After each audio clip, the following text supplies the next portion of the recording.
Marty, first off, just finished the senior championship here. Rick played a great game, but really what I wanted to say was the golf course was in great shape. Thank you very much for that. What we're doing here today is videos. The videos being after we've talked to the men's club captain as well as the club captain, how powerful videos can be. And how humiliating they can be as well when it comes to Mr. Bouchard. With that said though, what I wanted to do is a picture's worth 1,000 words, and you're going to show us some things that, that you see out on the golf course that you think can help us as members improve the golf course. Like the golf course is fantastic, but there's always something that can happen. Right. The other thing that we want to do here is also get you the members' feedback. You're going to see a email address at the bottom of the screen here. The rationale for that is I need you to send us your comments, what you're seeing associated with the golf course, little things that you think need to be addressed. Hopefully we'll get to them fairly quickly. And the big things, you know what, we're going to bring them to the Course and Grounds Committee, we're going to bring them to the board if it gets that way. One of the things that Marty, you and I have heard constantly is the sand traps. Both of us would love to address the sand traps. The challenge is, like most of you are aware of, is the cost. As a board member, what we're trying to do is work our way through that process to get the sand traps addressed. But in the meantime, what we're doing, Marty, I mean, you're the best person that can explain this to us. What are you doing from a maintenance perspective to get them as what you can? Well, from a maintenance perspective, we're taking time every day to address bunker by bunker. Basically, we have a maintenance practice that we follow through every day just to make sure that everything is good, clean, playable.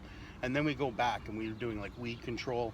We're doing rock picking, and that's the sad part is there are a lot of rocks in the bunkers, and I apologize if anyone's had a mishap with a club and a rock, but the great part is feedback is very important, and I don't take offense to it. You know, some people might concern themselves about upsetting Marty or something. Trust me, I take it with a grain of salt, and I got some doozy pictures from some members of piles of rocks that they picked out for us, and I thank you for that. But it's great reinforcement to go to my staff and go, look what we're missing, look what we need to do. And that's what we're trying to do. And then we spend time searching the bunker to make sure that the sand is proportionate. And there are bunkers that there's no sand. There's very little. The big issue is this is a wet year. And people think that there's no sand in the bunkers, but there's a lot of sand. Until those bunkers dry out, which again leads to, we have poor drainage in the bunkers, then they start softening up, they start playing, and I get members coming to me, oh, we put sand in the bunkers. No, we didn't. So if I play it back then for you, basically, if we had the ideal drainage, the bunkers set up, you wouldn't have to worry about them as often as you do. Right. Because you have to worry about them, you're sitting there twisting them, turning them up. When you turn them up, the stones come up. Correct. Get your guys in there to pick them, but you can't always pick them all the clean, so you need the members to help them out. And I don't know if most people know this, but it is a local rule. You can pick the stones out of the bunker, so pick them out if you see them. Yeah. Oh, and please, if you do pick them, either if you got a golf cart, throw them in the back of your golf cart, transport them, or throw them in the bush. Don't put them on a fairway. Oh my, it's terrible on the mowing rails. But in the rough, it's okay. Yeah, because my ball moves. Usually I roll up against it. Next thing, let's take us to, we've got some shots associated with divots, things like that. Walk us through, what are you seeing out on the course that you think the members could help us out? Well, certainly divot repair is important, and there's different thought processes, and I've had many different conversations with members about what's a proper divot repair. I want to thank Kieran for helping me, but we've pieced together a little bit of a video with some audio talking about what kind of divot to replace, when to use the sand, you know, and then there's different things that happen because we try and keep things dry and firm. So now that divot you replace sometimes doesn't always survive. If we get some rain, it survives and comes back. And then there's a process of what you do with the old divot, you know, toss it, fill it with sand, and about how much sand to put down, because you can put too much down, which is difficult on equipment. Oh yeah, an excessive amount of sand, that's a grinding abrasion to the reels that dull the reels. Okay. So now the quality of cut starts to deteriorate. Okay. So if you can watch through this video and you see a couple of these things, and then there's ball mark repair. This year's been good. I have to honestly, hats off to the members. It's getting better and better. Number 3 green is, it's a lot healthier, and it's tolerating ball marks a lot better. And last year it didn't look so great, but it was a dry, hot summer, right? So it's a catch-22. What's right, what's wrong, and just pay attention to what I'm asking and how to fix it. So, like when I'm filling a divot, like why am I filling a divot in the first place? Like, is that helping the grass grow? What is that doing? You're helping it fill. And generally, bent grass fairways, the grass grows sideways. Okay. So that sand, it provides a medium as the plant grows sideways, and it roots, and then it actually helps fill it in properly, instead of being a low depression void where your ball can actually sit in it for a period of time. So it does help speed up the health process. Okay. But if you get a divot that's thick with soil and you see some roots, put it back. Do your best to stamp it down as firmly as you can, and let's hope Mother Nature, I get a little rain or I'm irrigating, and it'll come right back. So that's when the bent is on the fairways, the tee Fairways, blocks, the tees. greens. Yes. Hopefully you're not doing divots on the greens. How about the blue? How about the bluegrass? Do your rough best. and things like that. Should I be putting divot mix in that, or? Well, okay. The divot mix on the tees in those boxes has seed in it. Okay. The divot mix that we have on golf carts and divot bottles is straight sand.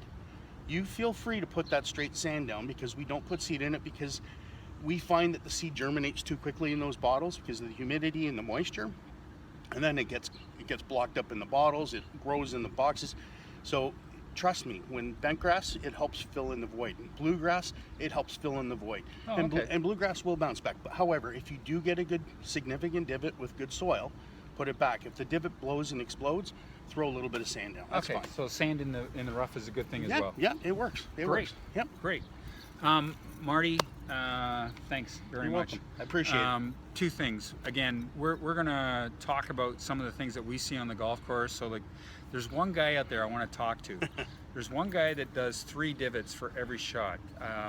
He must be 2 practice swings, and then he does the divot. If you're out there and you're seeing this, do me a favor, at least replace the divots, or if you can, fill it in.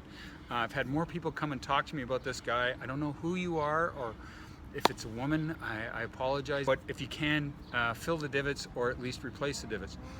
Going forward, like I said, we're looking forward for your feedback. Send us your questions, and we'll try to get them answered. As well, we'll sit there and see what we see, and get out there and give you knowledge associated with it. Last but not least, again, I'd like you to use the email address. Let us know what you see. Marty and his guys are out here all the time. And not to take anything away from them, but they don't see all the places that you may go. If you see something in one of the places that you go to that needs to be fixed, let us know, and we'll go get it addressed as soon as we possibly can. Yep. Thanks very much, Marty. Appreciate it, bud. Awesome. We'll Thank you. talk again. You bet. See you.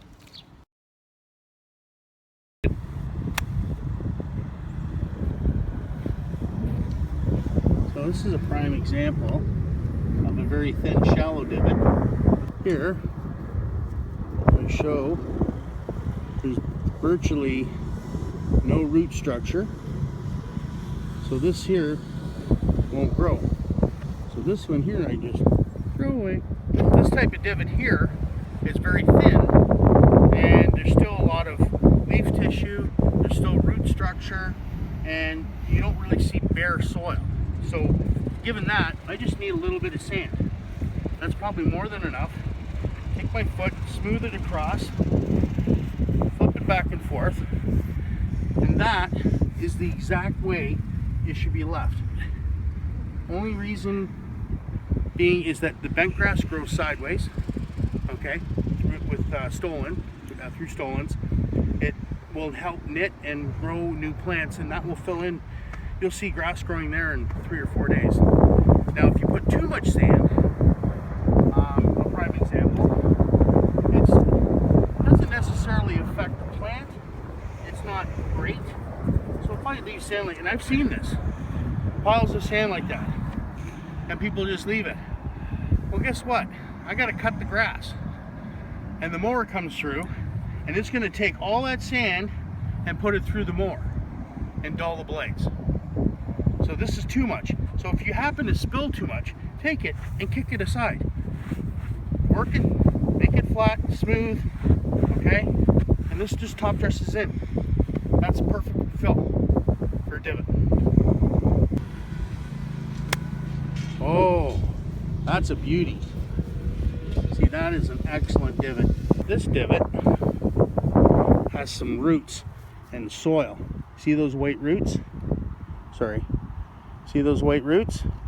That is perfect.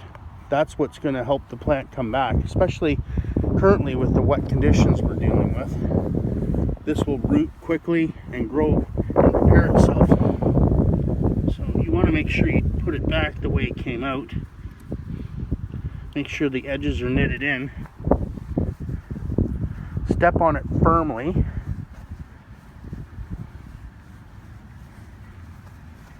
And you almost don't even see it. And that should grow and repair and heal itself much faster than something else that's going to require a little bit of sand to fill. So what I want to do is show you how we fix ball marks. So you can tell the impact that it's been pushed up here. So the impact pushed the grass that way. So what I do is I take my ball mark repair tool and I go down. Now some people would think lifting to fill that void is the thing to do. It's the wrong thing to do. When you lift, you're actually going to tear the roots from the plant. So now that's the wrong thing to do. Okay. So what you actually need to do is push forward to fill that void in. Then you come to the front. You do the same thing. You soften it up a little, right? And then when you're done, I mean, I'm just using my hand. Use your foot or a putter. Now with these, if you see something like this, this is still repairable. You can see there's growth, so I can go here and I can bring it in a little. Go in here, bring it in a little. Okay? So I just keep doing that. Just wiggling the turf, not lifting, but taking it and pushing it over. Okay? So that helps fill the void. Like that. Good as new. And you know, there are some members out there that fix 2-3 ball marks every green. And you know, my hat's off to them. They do a great job, and I think it's really important. But for everyone, if you can focus on trying to find 2 on every green, we should never have a ball mark. We should have perfect greens. So just keep that in mind. Knowing how to fix them properly helps prevent that yellowing where they burn out. And when they burn out like that, guys are lifting and not pushing, and that's the difference in healthy. When you cut the roots off and you're not getting a lot of rain, it's hard to grow grass. So thank you. I hope everyone knows how. And if you're not sure, stop me, ask me. I'm more than happy to show you. It's a great club, great membership, and I think we have really good greens, and I hope that we all look after them the same. Thank you.